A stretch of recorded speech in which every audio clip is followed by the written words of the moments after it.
can I just ask as well, like, what Yeah. brought you to London? What brought me to London? Yeah. To be honest, I always wanted to just experience London. Like, even though Birmingham's like a big city, again, I don't want to kind of like slate Birmingham on the record. It's okay, I can But take this out. I don't mind. I mean, people know that I think this. No, okay. Birmingham has a lot going for it, but I just think it hasn't quite got the sort of maybe community or the sense of, even though it's the second biggest city, there is a kind of community there, but I would say I was just looking for the big lights of London and the sort of like more kind of, what am I looking for, the word community. Cool. Yeah. I went to uni in Manchester, and Manchester, I don't know if you've been to Manchester, but I will be in this project. oh, brilliant. Well, Manchester has like, for some, it's like a smaller city, but it's like a hub of like culture, music, like queer events.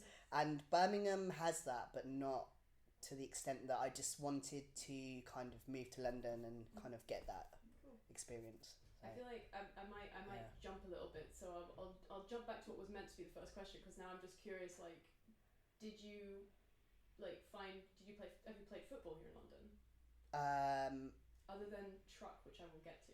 Oh, only, okay, so no, well, TRUK and Star FC, and Queer Space, but that's all quite a new, that's actually, when I first moved to London, I think like we kind of spoke briefly about, which a lot has changed in the sort of last kind of couple of years, and so I played football all throughout my I'm in my early 30s now, but like played football in my 20s, in like a Sunday league before transitioning basically. When I moved to London, I couldn't really find like a team. Yeah. Yeah. So yeah. So I was sort of like struggling to find things. And then I was putting feelers out, and I think things were developing and things were in the pipeline, but there wasn't actually something that I could be properly a part of. So it's really only like more recently that I've really got back into sort of playing. Cool. So yeah. There's like a million places that I want to go through. Yeah. But I'm gonna go back in time a little bit then. Yeah. Just because then, like, so when did you actually first start playing football? As soon as I could like walk. I was literally like, I used to play football, and I don't know, my parents actually let me like play football even in the house. So I remember I was like a kid, and like we had the sofa sort of in the living room and like the staircase behind that, and I used to practice my free kicks over the sofa to get it up the stairs. I don't know why my parents let me do that, but yeah, that's thankfully they did. But as soon as I was playing out with my mates, playing football, always playing till like dark, like in the park, or like practicing keepy uppies, free kicks, and then sadly again, also obviously all of this is way back pre-transition. At that particular time, even women's football was like pretty non-existent. So I had a massive gap between football. Because at school, I should say, I was like desperate to join a team, and there weren't really. It wasn't really a thing then either. So so I had a gap, and then when I was at uni, I kind of like partying took over a little bit, and sort of like football went on the bit of a back burner, which I think happens. There's only two kinds of people: partying or football. Yeah. Yeah, and I suppose, and then in my early 20s, that's when after uni, I went back to Birmingham. I found this like Sunday league team, which was fantastic actually at the time, because it was actually like we trained every Wednesday, played a game every week. And to be just properly part of like a team, I was like a team spirit and like being part of that community. Obviously, like not as my true self, because but to even experience that sort of team sort of like feel of that community was good at the time, but obviously not kind of essentially now what I've found is like amazing, like unbelievable. So but yeah, so that was good because we had our coach he was really good actually, and he trained us as if we were as if we were going to win the Champions League. Like he was so intense, but in for the best intentions. But it was just funny because yeah, we were like so low down in like I don't even know what league, or even if we constituted a league. We were technically like FA affiliated, but we were so low down in like I don't know what the lowest league is, if you know, but I don't know. We were probably like lower than that. I don't know, but anyway, it was a good experience to have that level of like commitment and him tough love. Not kind of what I expected, but it was good nonetheless. And I think that built up my confidence in a sense of like, because growing up I'd always played football, and I'm not one to sort of say, oh, I'm brilliant at this or that, but like football I had a bit of just an affinity and like a love for it, and I'm not going to say I'm like Messi, but I was like, I was alright at it actually. I just didn't have any opportunities. So it's kind of in my 20s to kind of build up the confidence and actually have like the manager say like, you know, you're doing really well, and like this is kind of like going well, and the only thing he said is it's just you're too old now, which was a shame, because obviously in football to actually play, I mean, in a sort of professional manner, you've got to start like when you're little, but even just to have that kind of I guess affirmation that it's like, okay, I'm part of a team and I'm getting this kind of positive affirmation that actually somebody believes in me, and I just thought I really enjoyed it. And then I moved to London, and obviously like, well, as we know, like things have only been moving in a certain direction in the last couple of years, really. Yeah, I mean, I'm sure that there's probably been something before that, but for me it was like right around the time that I was considering leaving London. Oh, I was like, yeah. Now, all right. Looks like things are happening in Leeds as well. So yeah, I think it's very exciting times. I mean, obviously, for loads of other reasons I won't go into, this kind of scary times, but I think this is like really like encouraging, and especially like it's amazing that it's happening now, and it will only get even better.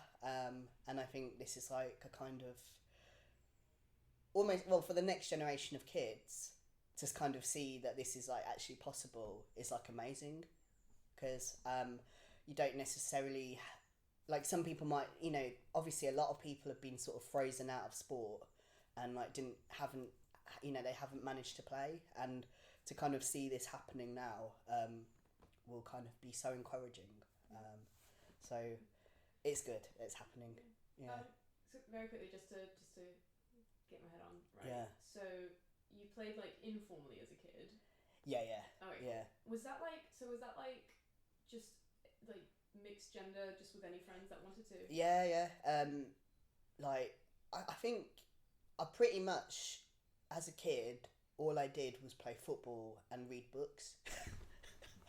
Like I literally, yeah, I was a complete bookworm. And like, so I either just, I had a ball at my feet or I was reading a book.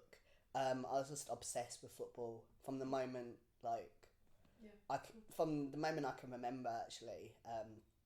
So yeah, it was like I had a friend that lived around the corner that was like an amazing football player. No, not professionally, just like, you know, really good. So we played pretty much after school, like every day, sort of like in the local park or on the street, kicking the ball against the wall,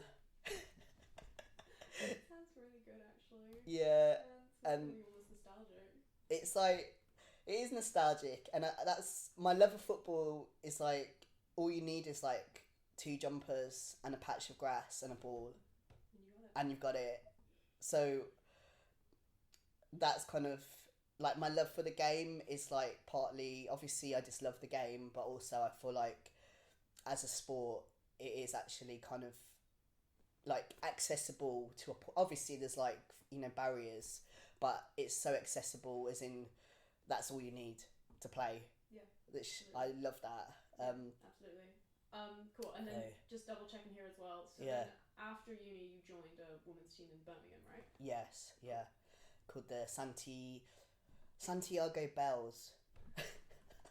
I don't honestly know why. I don't know where that name came from actually, because it sounds a bit American. Yeah. It sounds like San Diego, doesn't it? Santiago. Yeah, Santiago Bells.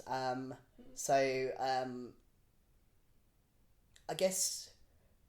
Yeah, I'm trying to think what year that was, but so yeah, I'd finished university in Manchester. I'd gone back to Birmingham, and then I was like, I suppose, obviously the love of football never leaves you, so it was like, oh, I really want to play again, but I'm so unfit. But that's the first hurdle, is like getting over that kind of thing and that fear of like, oh god, I'm unfit. And yeah.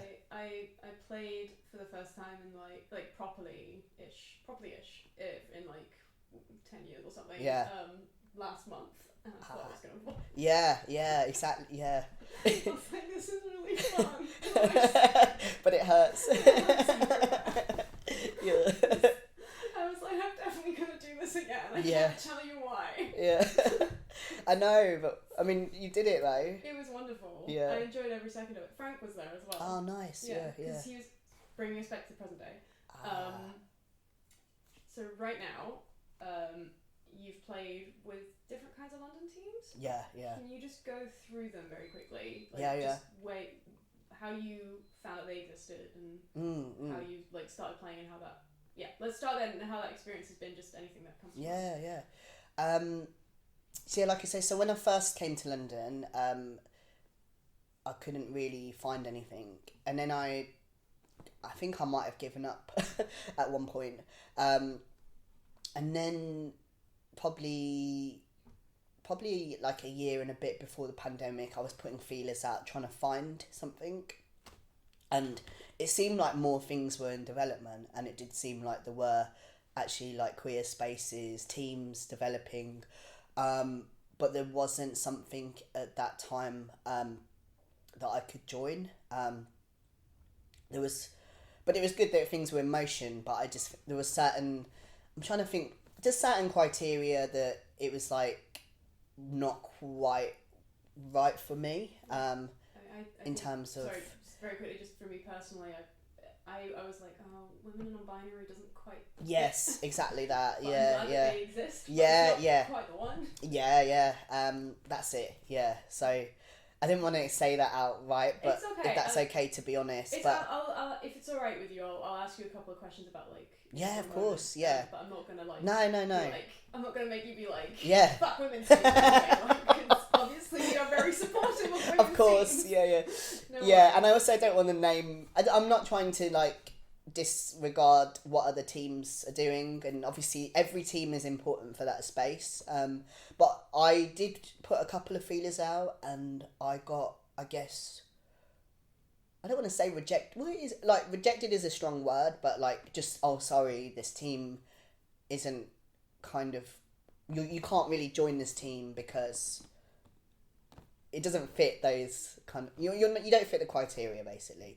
So, which I understood, those teams obviously have a special place. Everyone, deserves that kind of team to have their space and where they feel comfortable. And if I'm not the right person to fit in with that, then I was understanding, but at the same time I was like, there's still no team for me, which is disappointing. But so yeah, and then the pandemic hit, which obviously just destroyed everyone's plans.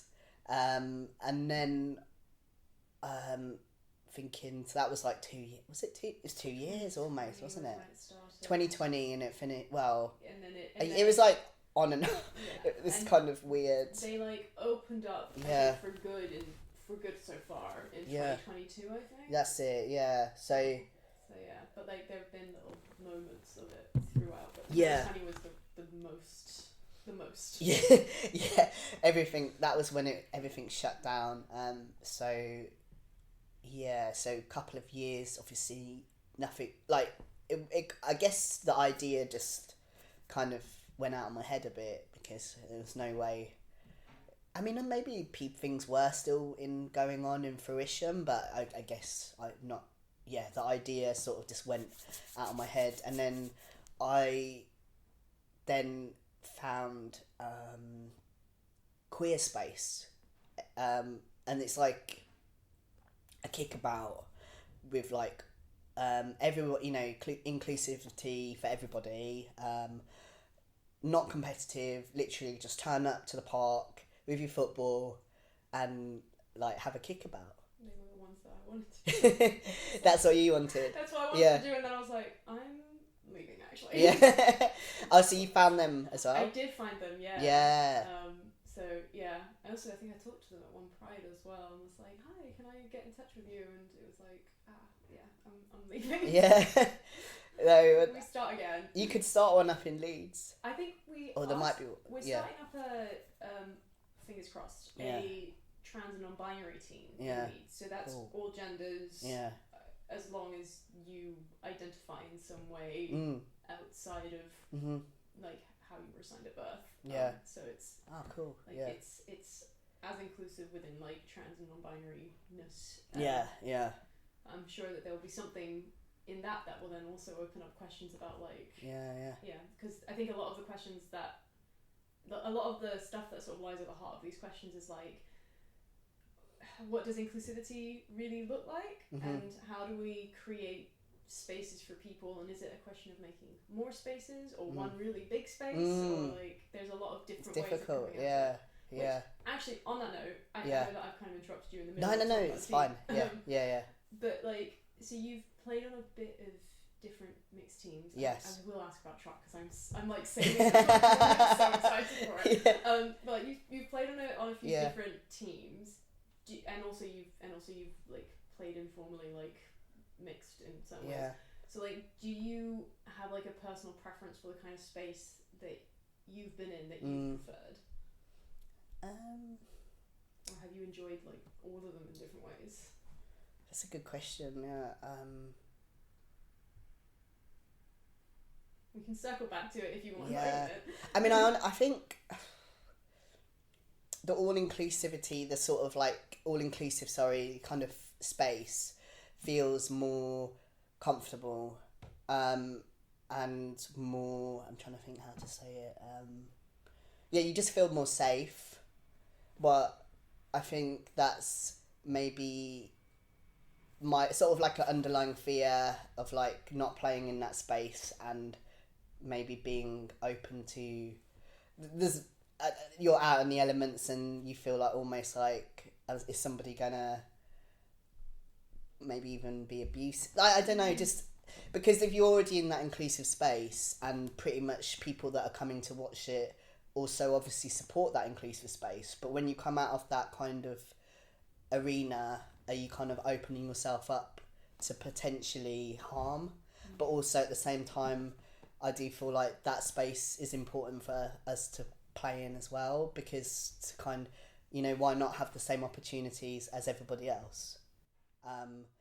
And when I played in TRUK FC in that kind of charity match, I was kind of blown away though actually by all the support from people in the community and outside of the community, and the kind of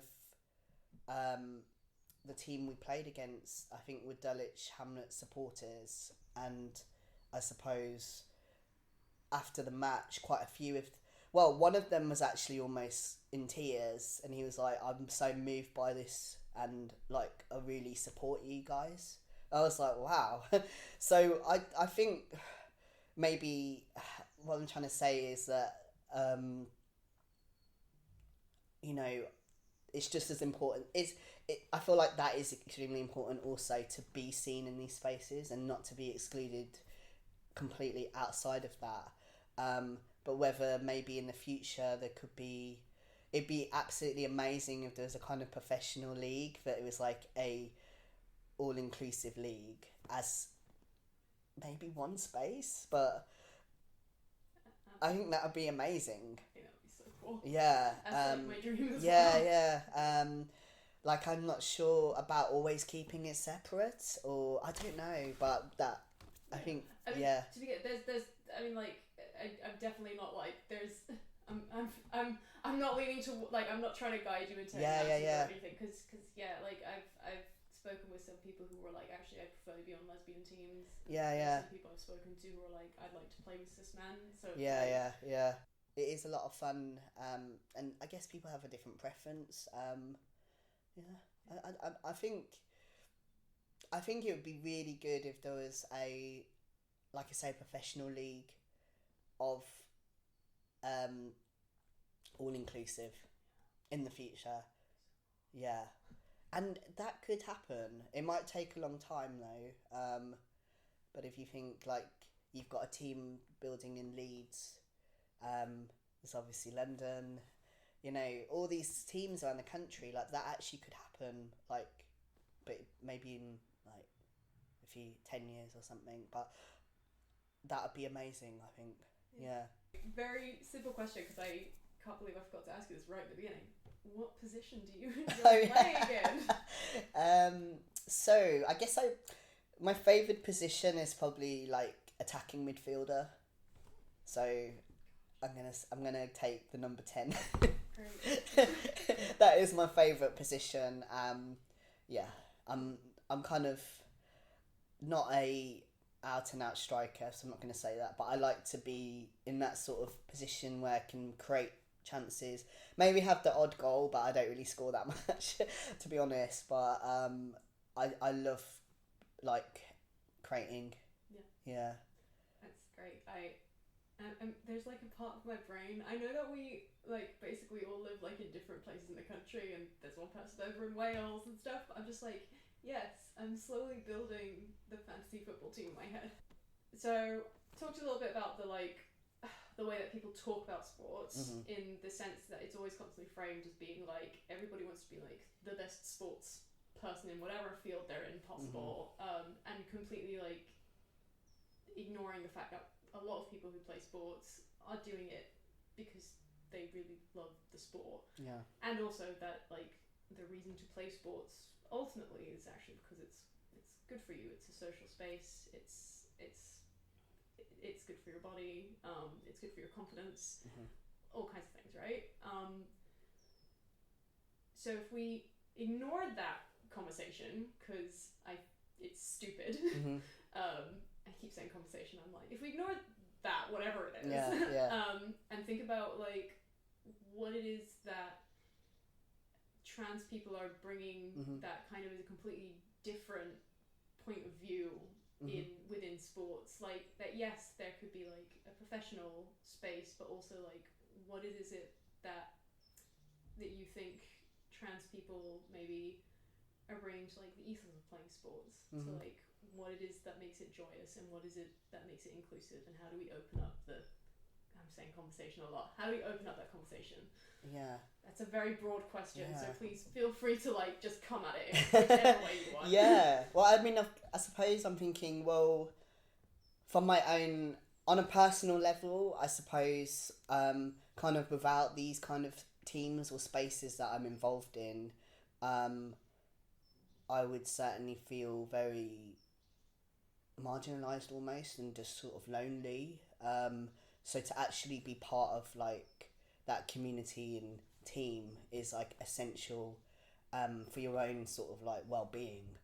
And I've met some of like the most sort of incredible resilient people. So what I would say is trans people are like inherently have resilience because kind of have to, but also I would say that so I'm meeting very, very inspiring people, along the journey. I'm trying to think how, because it was a long question. Very long. But I would say... Yeah, I think... sorry, no, you continue. Well, no, maybe I'm misjudging the question, but I just think that, yeah, it's sports, like you say, it's not all about becoming a professional, and that's not the only reason, I think. And obviously, we know it's good for you, but I would actually say also it's just a lifesaver to be part of like a community. So I think that to kind of have people and trans people who maybe don't want to be, they're not going to do it professionally, and that's not the intention, but to actually feel like they're included in that space, and therefore if we can sort of build that space so we have more of a I don't know, the conversation or the movement in society, that's like vital and I think really important. And I think, I'm trying to think how to say it, but just that our voice is just as important as like any other person's voice. So I think that we need to get it out there more, and maybe that, I don't know if that answers the question. No, I mean, like, I phrased it in that way on purpose. Yeah. Because it's quite a cerebral question. So I was kind of like, I don't want to, again, like, I'm not trying to lead you in the direction of thought, but I was just like, I guess for me, I'm just like, there's a Hoover. Oh yeah, sorry. No, it's all good. That's my ADHD. Like, there's another sound now. There's a lot of sounds. No, I really, with this project, one of the things that I was really, really keen on was having the opportunity to ask other trans people about, like, the things that I guess wisdom, like, that you have to offer in terms of why this is so important. Because I think, like, it's so frustrating to exist in, I mean, I'm sure, not to include you in us, but like, I'm sure you feel the same way in some ways, but like, that you're like, but they're talking about the wrong things. Like this exactly. This isn't even a conversation, but they're not even having a conversation about the right things. Like, And I was just like, I want to know what trans people have to say about, like, why these things matter as a whole. Like, obviously your life. But just like, I just think that So it's a vague question on purpose. I hope it's okay. Of course, And just another side from that was that I think we mentioned it earlier, but just in the sense of, I feel like it's so important as well, because like, for like maybe kids that are growing up now that maybe identify, or a part of them realizes that they may be trans, and to not have a voice is so important that for them as well, to see that there are opportunities out there, and there's like those, we're here, and we're not going away, and we have just as much of a right to participate in sports or professionally, or just for socially, and so I feel like it's important for that reason. But it's almost like this is now, I'm not saying I'm a trailblazer, but obviously like it's like paving the way, I think, like for future generations to not have to really I'm not, everyone's going to have struggles, but at least they may see, they might see on social media, or like TRUK FC exists, or like Queer Space. There's actually something, I don't have to be isolated. Like, I can be a part of this. So I think that's another big reason why we should be louder. But like, perfect. that voice.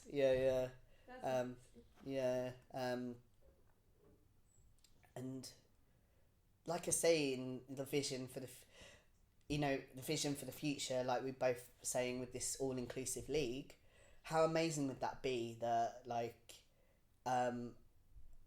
if you do want to play and you can't access maybe a conventional Premier League or like a division, but there was actually something that parallels or competitive league, how amazing would that be as well, to kind of think that actually is an option, and then one day it would be better than the Premier League.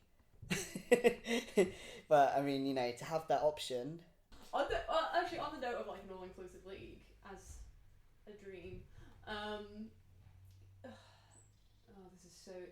this is gonna be like, I'm putting something on you where you're gonna be like, I don't know, I don't have that kind of institutional power. Yeah. But because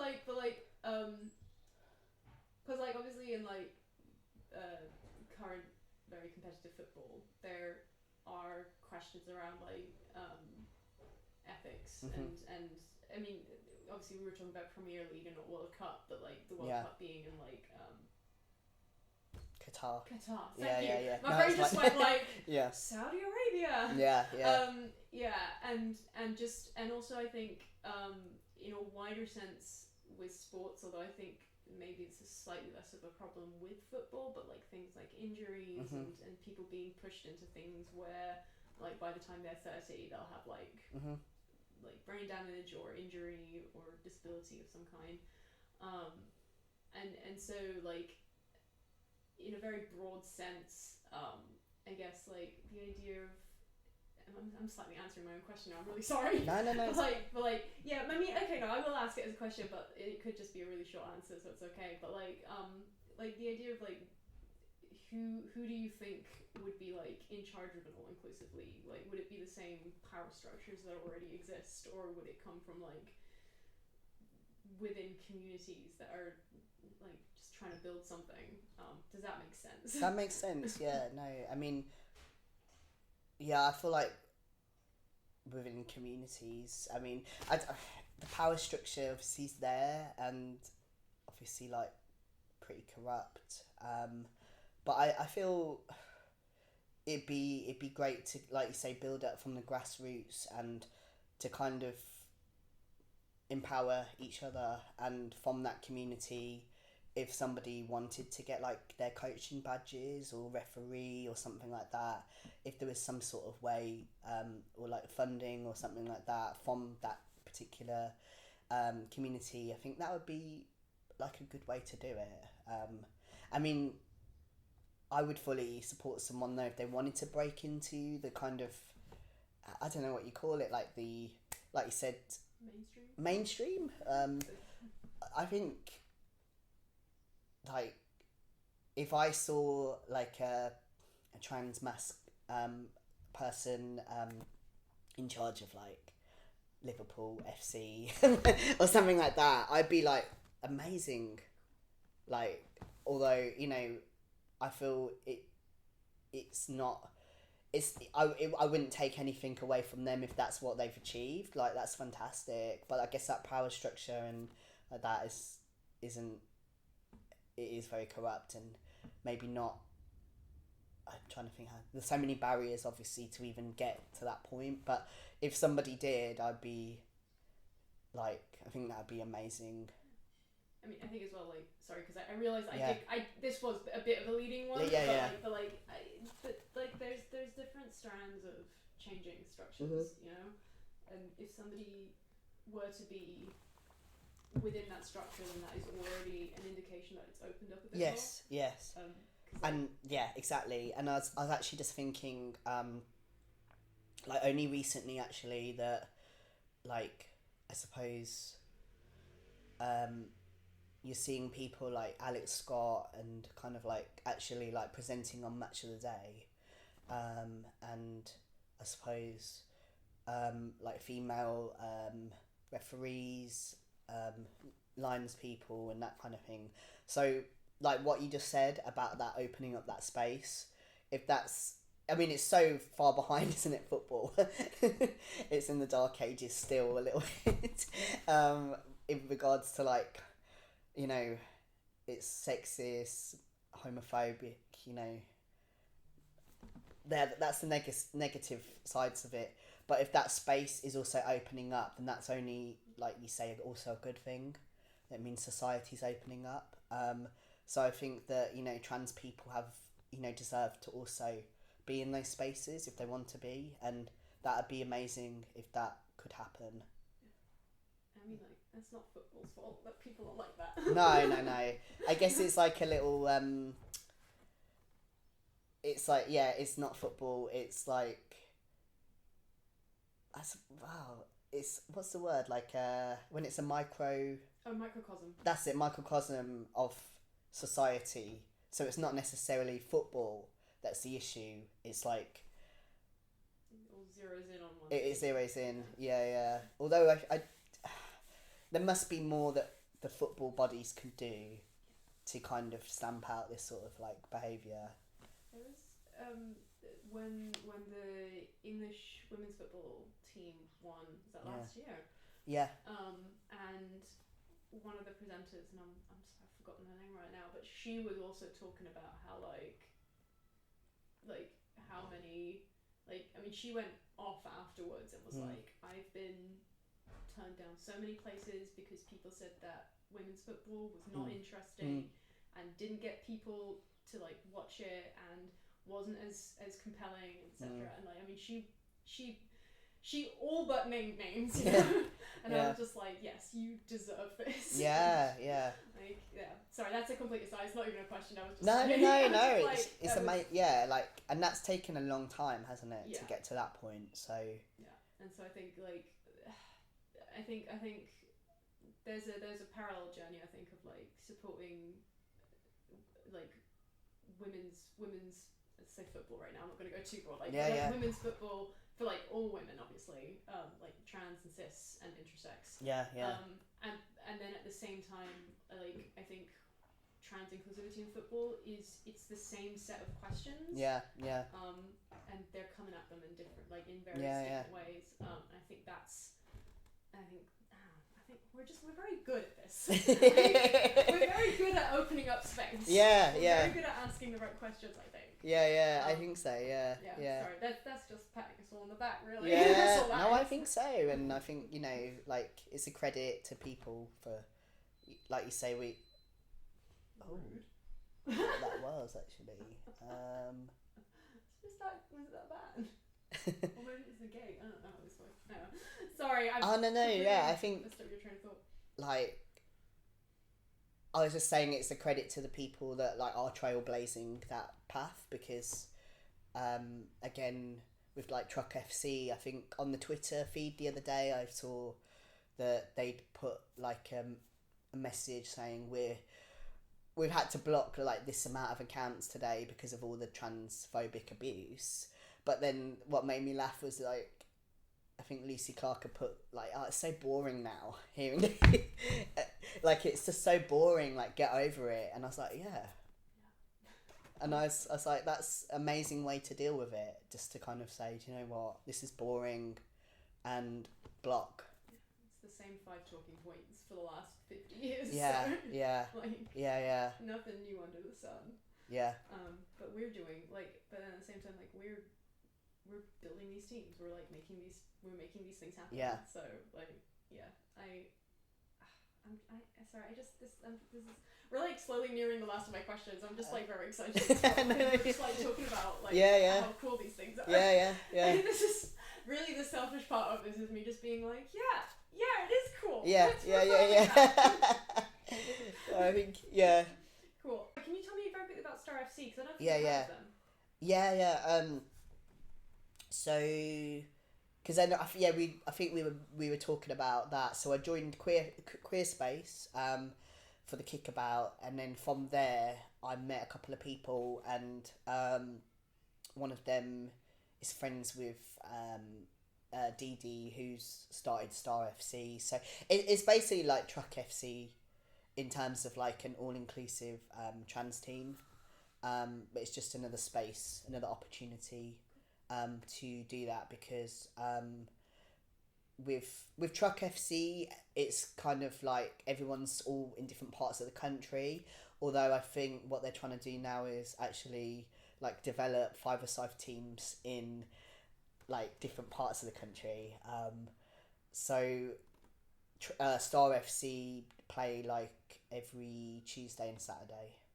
Are they like a full, like, are they 11s or five-a-side? Oh, okay. Yeah. So there's still not that many. So it's a good way to obviously be part of that space, and you know, like another opportunity, and also to train and like just to kind of be playing a match, and because it's like an all-inclusive league that they play every week. Cool. So yeah.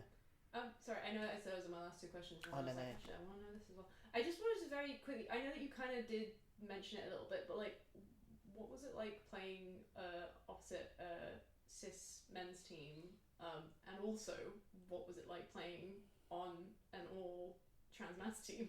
Yeah. I feel like I should have just like the very simple, basic ones about, because I was just like enthralled about the actual stories about the match, and I was yeah, what was it like doing those two things? Yeah.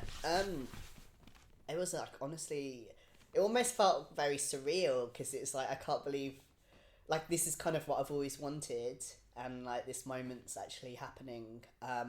So like being on a fully transmasc team, like it's like a brotherhood. Like, we were just there, like, you know, it's like a sort of like, these are my people. You know, it felt amazing. It was like it was so encouraging, so friendly. Everyone was so supportive, and we just, because we hadn't even met before. Yeah, before the match, like, we never played together. Yeah. So literally, like, people coming from like Scotland, Leeds, probably like other places, I can't remember now, but so yeah, we had never played before together, never met each other, so it was almost like an instant, just like, you know, you're clicking, and it was just, I guess, just like a magical experience to actually like play in a stadium with, like, I was surprised, you know, like 500 people I think came to watch it, which I didn't expect. Like, I didn't realise, you know, that many people would come out to show support. It was amazing. And playing against a cis team, I did have my like worries before the match, because I just thought, is this gonna be really brutal? Like, are they gonna have it in for us, or is this gonna, like, how will this even turn out? You know, but it couldn't have been better. They honestly, like I said after the match, came up to us and said, like, well done, and you know, like, there was a big camaraderie between us, and like just mutual respect, and that also just blew me away. I was like, this is fantastic. Like, as much as there are so many people out there that have like really like negative viewpoints about trans people, and like trans people like participating in like football or whatever sport, there are also a lot of people out there who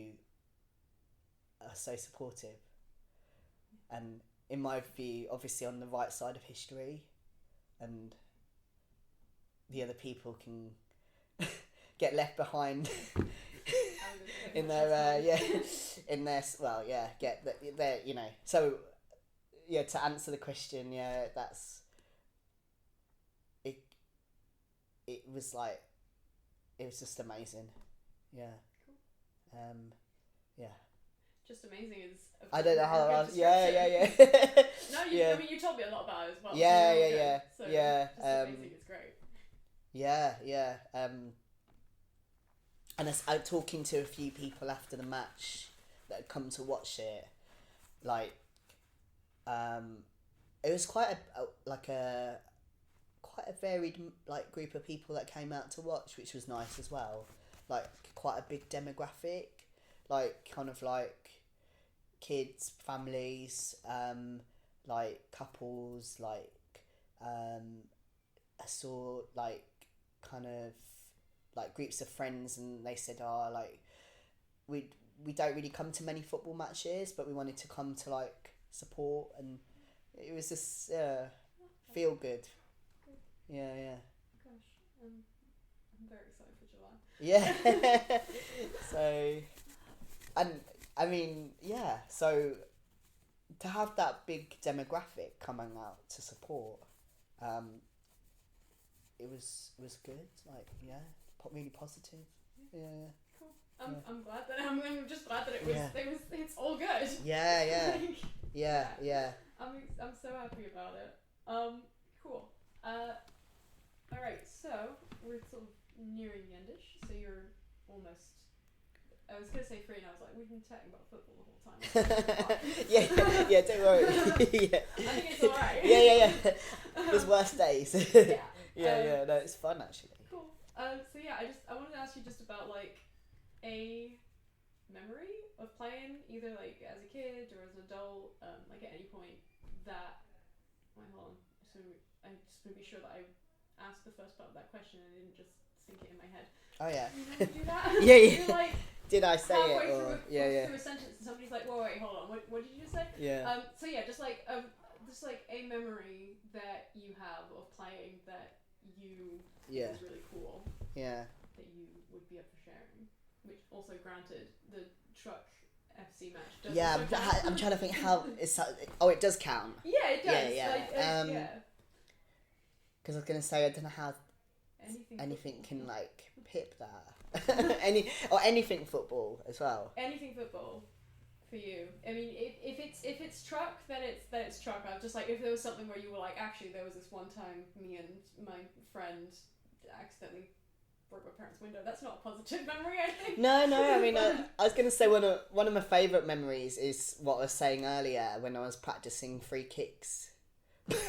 Yeah. No. Actually, no. Just I'm doing it like, all night. Every night. I know it sounds like a weird kid, but like I was a weird kid. yeah. I don't know, that I suppose some of those are my favourite memories, I think, and like playing with my mates in the park as a kid, because it was almost like, I suppose it's nostalgic thinking about it now, but I suppose before all your worries even came along, if you know what I mean, where you've just gone back to that childlike kind of love of football, and all you want to do is just play football, and like all the sort of like barriers, which thankfully are getting broken down a little bit now, but don't even exist. Like, it's not even in your head. All you're doing is just like, oh, how many keepy uppies can I do? Or like playing with your friends, or like I say, the free kicks. So again, that's kind of like one of my favourite memories, but obviously playing in the TRUK FC match, I mean, that's hard to beat. Because I never really thought that, because obviously when I played in the Sunday League, we didn't exactly have like, we had a few people come and watch, but like not like that, with that amount of support. So to have that kind of support, especially in such a kind of, well, turbulent times, is like probably like a good, I don't know if that's a good way to put, I mean, obviously like to have that kind of match in that context of like things that are going on externally, and just that joyous moment in football, being part of like a transmasc team, and playing in a stadium, and just that amount of support, obviously that is like, wow. Yeah. So I mean, it's nice as well to be like, oh yeah, some of the really loud voices make it seem like there's so much at once. Yeah. But actually, when you're doing your like, I mean, also your day-to-day life, but when you're actually there and you're doing it, yeah, people will show up. Yeah. So yeah, that it was also very exciting to hear that was something that people actually did. Yeah. All right, final question.